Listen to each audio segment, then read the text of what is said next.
Okay, as you can see, I got the Hooptie Craftsman in the garage.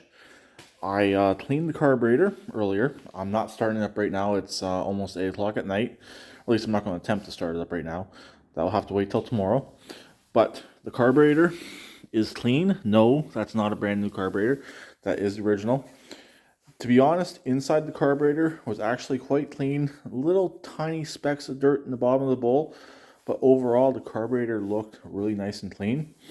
I had this piece of fuel line, since it has the elbow joint built right into it, already ready to go. The fuel inlet was actually completely plugged, either with sand, it almost looked like, or like a wasp or dauber nest sort of thing. But it was completely plugged. I was able to break it free, and we are good to go. The ignition coil is off. The original one has a bad spot on it. Either it got bit by a mouse or got cut on something, but that's going to get replaced. I don't really want to leave that coil. I would like to have a nice clean wire on there. Also, it was quite rusty, so yes, I'm going to replace it. It did function whenever I did attempt to fire this machine up yesterday, but I'd rather replace it with one that is in a little bit better cosmetic condition. The valves have already been done on this machine. I think someone's definitely been in there before, since the valve cover has RTB on it. So I rechecked them. In my opinion, they were off a little wee bit, so they've been readjusted to 5,000s on the intake and exhaust. This machine does have clean oil, so I shouldn't have to worry about that for a little while. It does have one of these new style drains.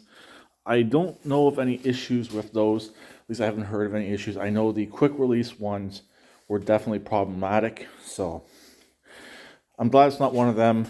So we should be good on that aspect as well.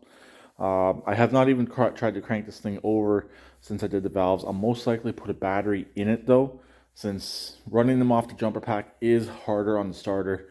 Really, with a jumper pack, you should have a battery. It does help. So anyways, I'll change up the coil tomorrow, or I'll find one in my stash, put coil on here, and I'll hook up a fuel supply, and we'll see if this thing will run. I'll try and get the first start of this one on camera. The Poulon really didn't work out since I wasn't expecting it to run. So this one here, I'm going through the carburetor since it was in a little bit worse condition. The Poulon, again, I didn't even touch the carburetor on it as of yet, and it runs halfway decent. So that's pretty much it for this. Get it running and get it pulled. Okay, over to the racing mower. I made a shopping trip today to Princess Auto and Penny's Mart, which is TSC. I picked up some parts, new pulleys. I got a 4.5 inch and a 5.5 inch. I'm more leaning towards the 5.5 inch to run with this. It all depends on the belts, and I picked up a couple different belts. Penny's Mart, they have some good supply and stuff, some not so good. So I got a 64 and a 62, and I also got a 63 inch from Princess Auto.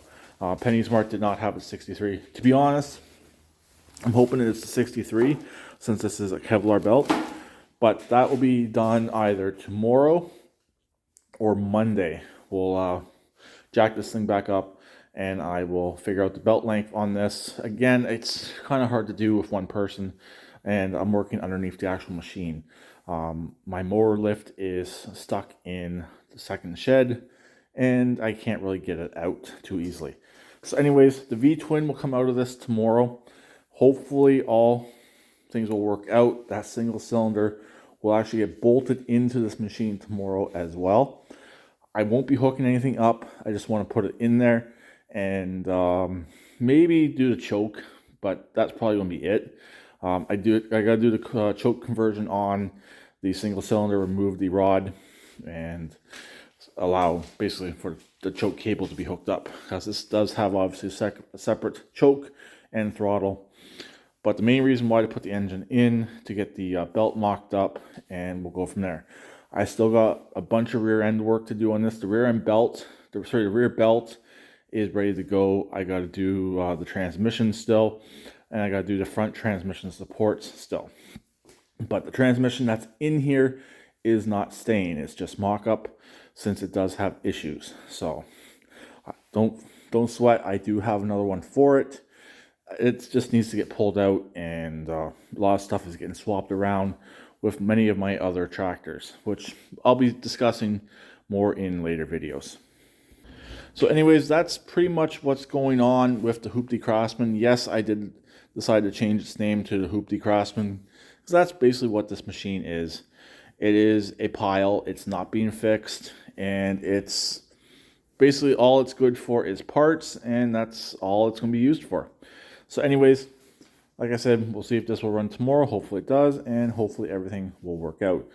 But by the time this video gets posted, it's going to be a little bit farther down the road, and probably by a couple weeks. It won't be too far down the road. At least I don't think so as of yet. It all depends on how I feel and when I do want to upload these videos. So that's pretty well it for what's going on. What I might do is upload the shorts and then upload the full versions like I'm making right now farther down the road. So that's pretty much it. So I'll talk to you later. Please keep it redneck like always, and please subscribe and comment.